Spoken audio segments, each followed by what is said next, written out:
Greetings. Hello. How are you today? I'm here with Sandy and Sara, and we wanted to talk about anxiety, given there's a lot of it.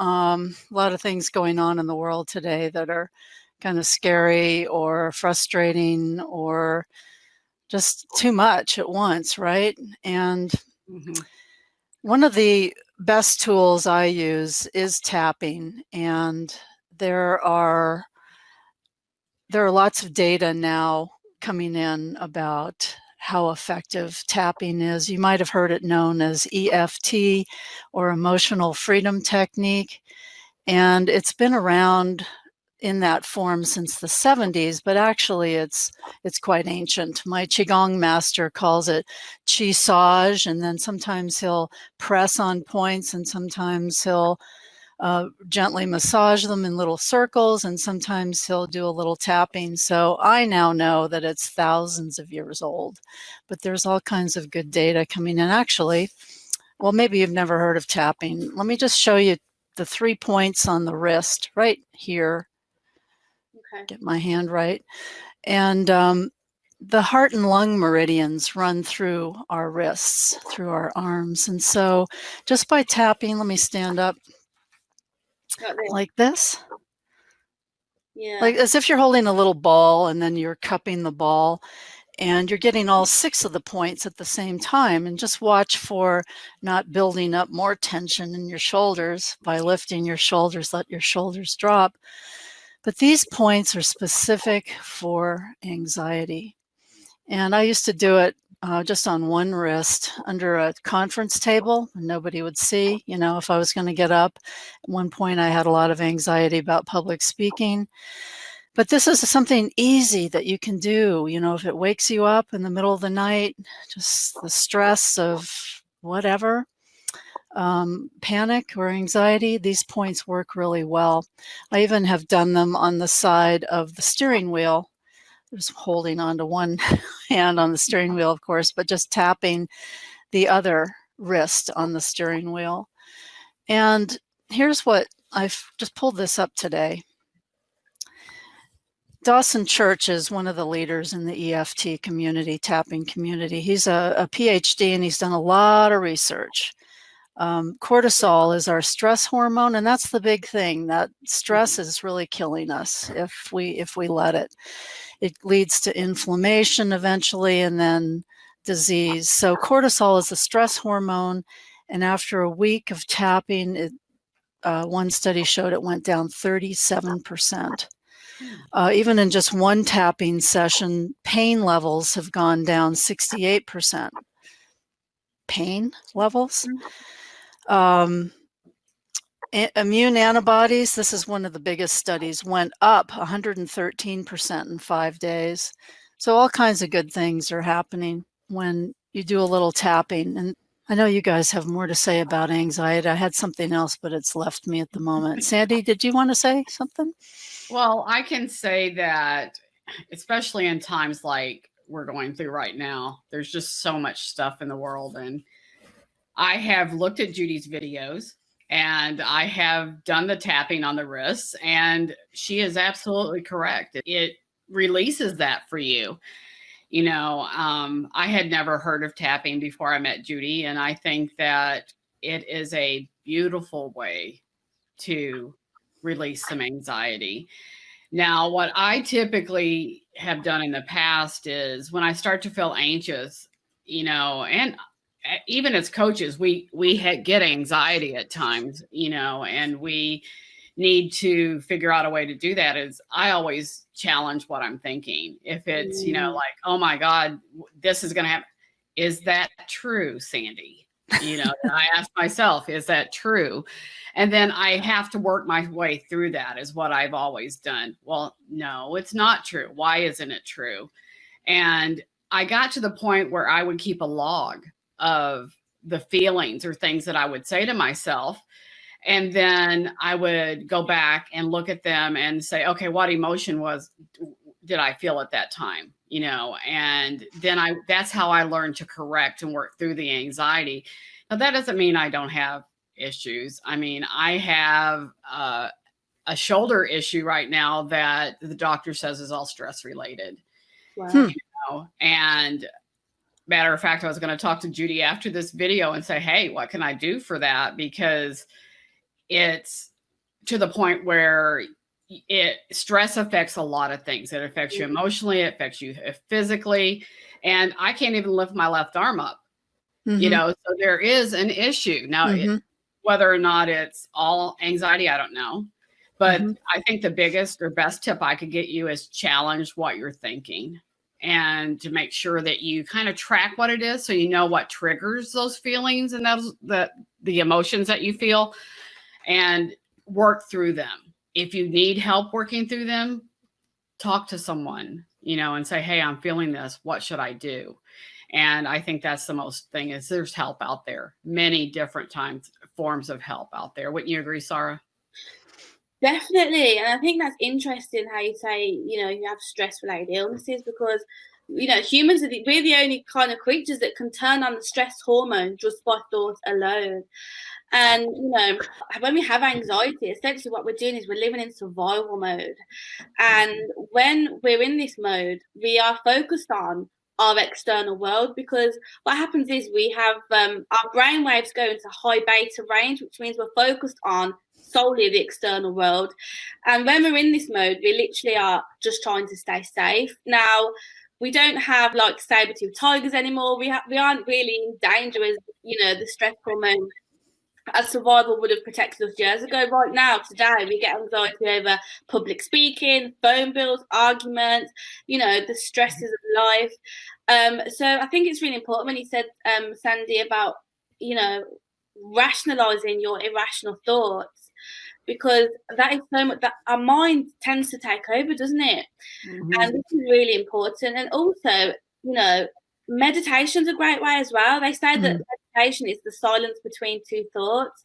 Now, meditation is great for bringing down, your brainwaves. So different techniques. So meditation, reading, EFT tapping, these are all things that can bring your anxiety down. And I think being conscious and being aware of what triggers your anxiety and challenging these thoughts is very, very, very important. Yeah. Wow, I'm reminded of, I think his name is a researcher, Zapolsky. I wish I had his actual name in front of me, but he did a lot of research in Africa looking at zebras who had just been, chased by a lion and made it. And he noticed a common behavior was, once the zebra or the pack of zebras got away, they would just go, I'm going to shake my headset off, but they would shake, and then, a couple of minutes later, they're eating grass. So what he figured out is that they do something physical to release their stress hormone, and tapping's a good way, running's a good way, hiking, working out, meditation, yoga, qigong as well, like tai chi. They're all movement and breath and relaxation techniques.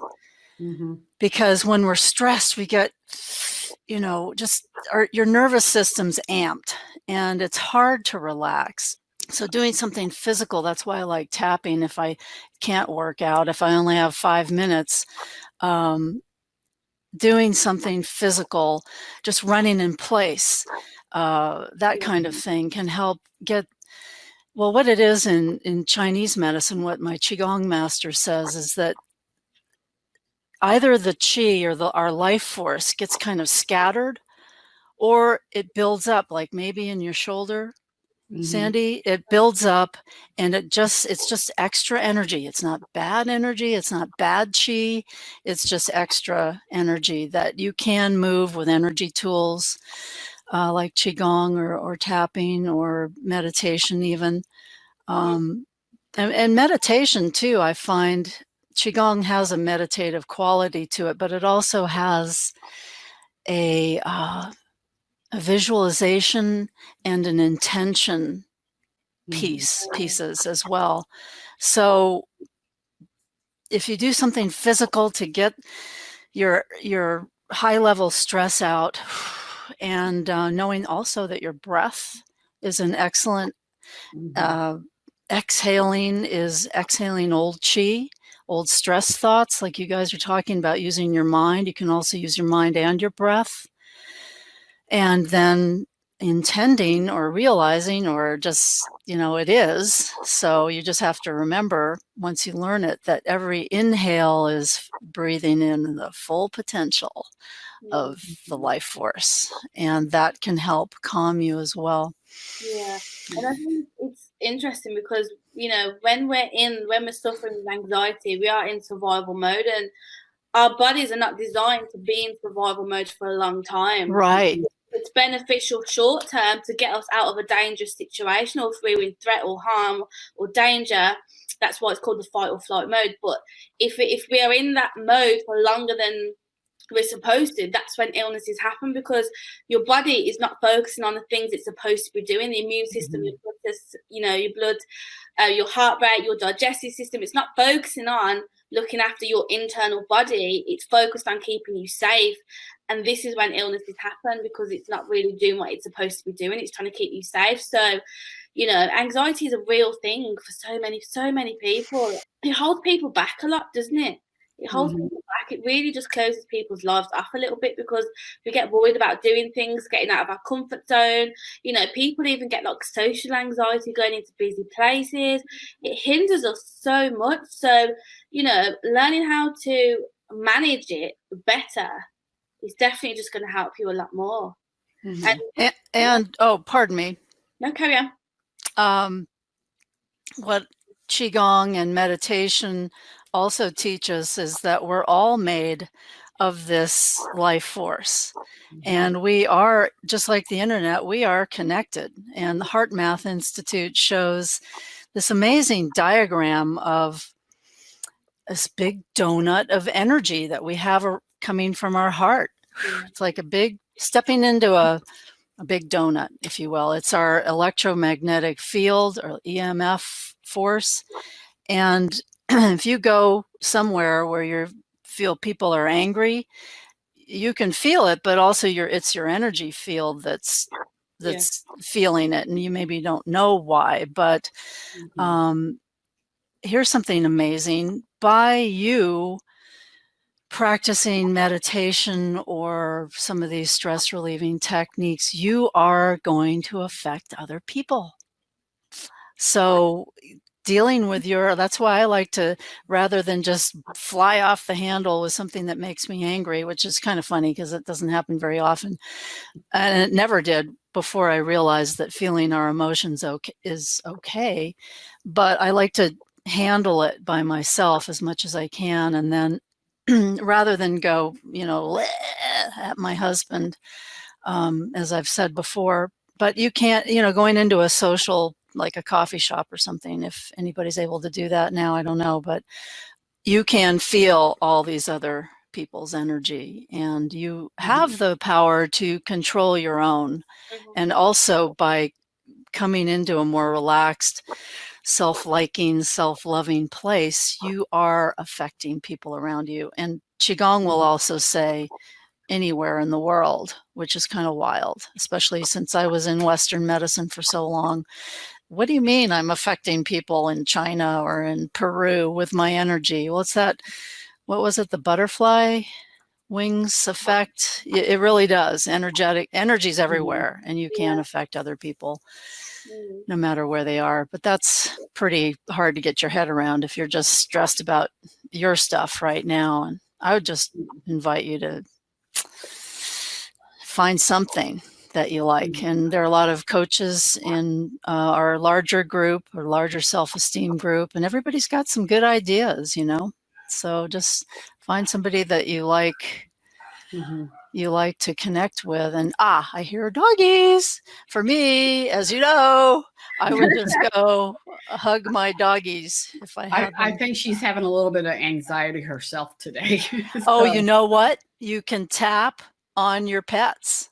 on the same place. And this point right here in the middle of our sternum is called the sea of tranquility. Sorry, I was about to say anxiety. The sea of tranquility. And on a dog, it kind of sticks out the front of their chest. That's a good place to massage them before you go to the vet, or when the FedEx guy comes, or whatever. They get excited when they see the FedEx guy. But, I think the biggest thing is even your thoughts when you are anxious or stressed about something, you have that moment before you turn to a negative thought that it's telling you, oh, this could be bad. So the flight or fight thing actually kicks in just right then. And if you can challenge it before that thought actually manifests, then you can avoid a lot of things. That's brilliant. And sometimes it's hard. I'll be honest. Sometimes it's really hard, even for us. We know better. We know, but there's times when I have to stop and I'll say to myself, Sandy, you need to breathe. And I will breathe in through my nose for 8 seconds and out through my mouth for 8 seconds. And I do that 3 or 4 times until I feel that relaxation just kind of start washing over me. And you can feel it. It's you beautiful. Can feel it. It starts at your head. Yeah, you can feel it, and it just washes down your body, and you know that you're okay. And that's why it's important to find something that works for you, whether it's breathing or tapping, journaling, whatever works for you. You need to find something, because trust me, it can get debilitating and it can start manifesting physically like I have. And I'm really not stressed. I'm busy, but not stressed. And sometimes we're our own worst enemy, right? So sometimes I question myself, and that's when I have to take a step back and say, you know what, breathe and tap or journal, whatever you got to do to make it work. Well, that's interesting. It just came to me. There's a point here in the divot. I think it's lung 1. Yeah, there's a little depression between. Oh, I feel it. Yeah. And if it's at all sore, that is a good place. If you're kind of logical and in your mind. That's me. Well, I mean, I was both. I mean, I didn't show the emotional side of me in medicine, but because it wasn't okay. But here is a good point to press and massage if you want to start letting some emotions come up and out. I mean, it's the expressing, pressing out or releasing of these stuck places. And that I use that one for clients when they perhaps have been told as children it's not okay, like I was, English mom and a military dad. Emotions were not okay, so you just kind of suppress them. And there's one on either side. You just massage and allow things to come up, and it helps. And maybe it's in your shoulder there, so it's intriguing. There's a term in neuroscience called paralysis by analysis, and I think it's true with anxiety. We paralyze ourselves by what we're analysing, and it's good to observe things instead of analyse them. But a lot of what anxiety is as well is worrying about the future based on the past. Brilliant. And not really being in the present moment, but because you're worrying on the future based on the past, your mind doesn't know whether it's happened or not happened. So your body starts to prepare as if it's in that situation again, and that's what anxiety is. So a lot of it is, questioning your thoughts, challenging them, and rationalizing irrational thoughts. It's so important, because your mind's listening, isn't it, to everything you're saying, and then whatever you think, your body responds to it. So if we're aware of what we're thinking, we can control how we're feeling, and it's all going to help. Exactly. There's one other thought that comes to mind. I walked into the lobby of the Med Center at UC San Francisco one day, and there was a new exhibit on the ground floor, and it was all these kind of red and black wild paintings, not at all detailed, just kind of like paint thrown on a canvas or something. And as I looked more carefully, it was actually the art therapy department for the oncology department, the main department. And what they had invited people to do, patients to do, was to just get some crayons and some paper and not worry, like you said with the gremlin, Sandy, it doesn't matter if it's a stick figure and it's just got really big eyes, that means something to you. So you just start drawing, get a lot of paper, and it's another expression other than just screaming, which is cool too, if you can do it without, somebody calling the police, your neighbor or whatever, or punching pillows, something to get out your feelings, and you'll feel better. We were also going to talk about self-care, and I think we kind of have. Any other thoughts about how you can take care of yourself with anxious moments? I think one thing you can do is be mindful of what you're watching on TV. Be mindful Oh boy, of what you're reading. Be objective. If you see something that you need to have an answer to, then find the answer, but don't let it consume you. Don't let it, because the COVID thing was really, really every day. And I think I told you guys this before. I had to stop watching the news. I could not handle the death count that they kept putting up and kept putting up and kept putting up. And it's like, okay, who are these people that think they're not going to stress us the heck out with that? It's the media. I know. It's like, are your kids watching this, your broadcast? I mean, do you know what you're doing to your kids and your pets? And it's, if they would balance, you need a balance. If you have a negative thing, then there's a positive thing, and it's always teetering back and forth. You need to find that balance and move the positive thing up a little bit higher. And unfortunately, all they were reporting was the negative stuff. So it was like, I just turned the TV off. I turn my TV off. I don't turn it back on till late in the evening to watch the evening news, watch the first 5 minutes, and I'm gone, because I can't do it, because I don't want that wash of negativity. That doesn't mean it's not real to me, that it's not a valid thing. It's just for my personal well-being, I have to disengage from that. Is it the same in the UK, Sara? A lot of the negativity. Oh, okay. I remember going to Europe, I don't know, 20 and 30 some and before years ago. And it was, as a little American kid, I'm looking at the news and it was, oh, here's what's happening in Zimbabwe. Oh, here's a trip to Antarctica and what's going on there. And here's something in Rome and here's something in Los Angeles. It was like, oh, God, they're so international, and it wasn't so dramatic. And I think we've really skewed it.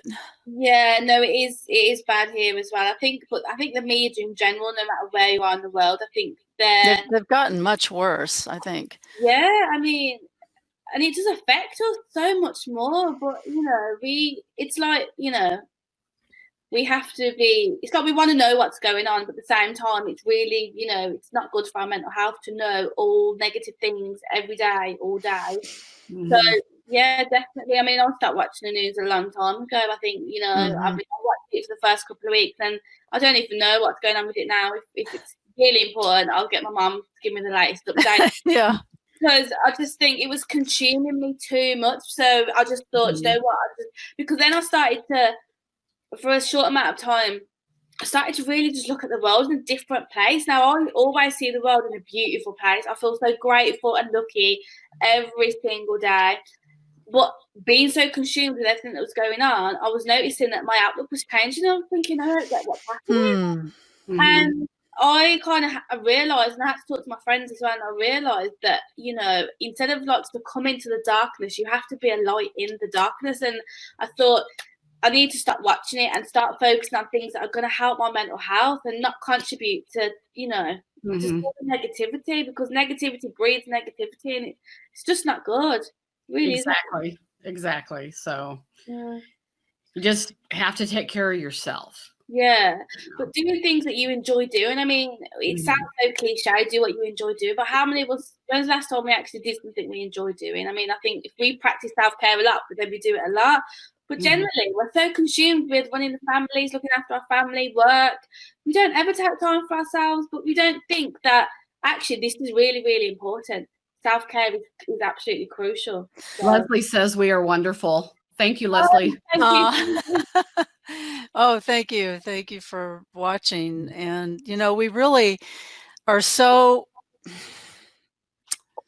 in love with this idea of self-esteem and self-love, because it's brought us good health and happiness and, you know, the ability to be resilient in a difficult world.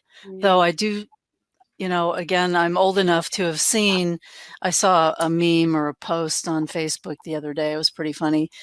It said, well, I don't mean to be bragging, but this is the 5th end of the world scenario, you know, I've seen. And basically what it meant was just, you know, these things come and go. And I do see it becoming more and more hopeful, because I see younger people interested in meditation and yoga and taking care of themselves and giving themselves. Self-love is this great phrase that you didn't see 30 years ago. So I do have a lot of hope for the future. And this is just a phase, like everybody's getting their anger and frustration out, or those that haven't yet. And as they do, I think our global emotional balance will come back, and it will come back. It will improve greatly. So there's go, Sara. No, I was interrupting you. Carry on. Sorry. I think there's a slight delay. I feel like I interrupt once in a while. And anyway, but the 3 of us created this beautiful course, and we just wanted to let you know about it. It's I'm thinking of changing the name with talking to you guys about it, but it's basically a self-esteem solution. It's the best of everything we've ever learned. And we'll put the link to the course in the post here. Anything else, ladies? Well, yeah, definitely you need to have the course. It's amazing. But what it's very good. What I would say in terms of kind of the media, we kind of we think we need to know what's going on, because if we know all the bad things that are going on around us, we can prepare for it, we can get ready to deal with it. And I think that's the primary reason we're always so addicted to knowing what's going on. If we know about it, we're prepared, we're ready, we can deal with it. But yeah, I just think, you know, but one thing which has interested me is I am noticing a lot more people who aren't really, they're turning the news off. A lot of my friendship groups as well, you know, we're all around 30, they're turning the news off, they're becoming more awakened to actually, I don't need that negativity.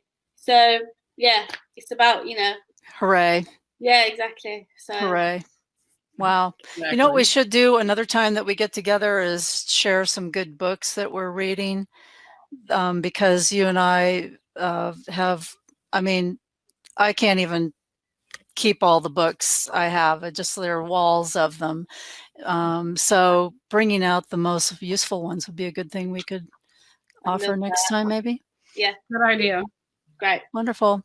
Well, thank you for joining us, everyone, and we'll see you soon. Bye-bye.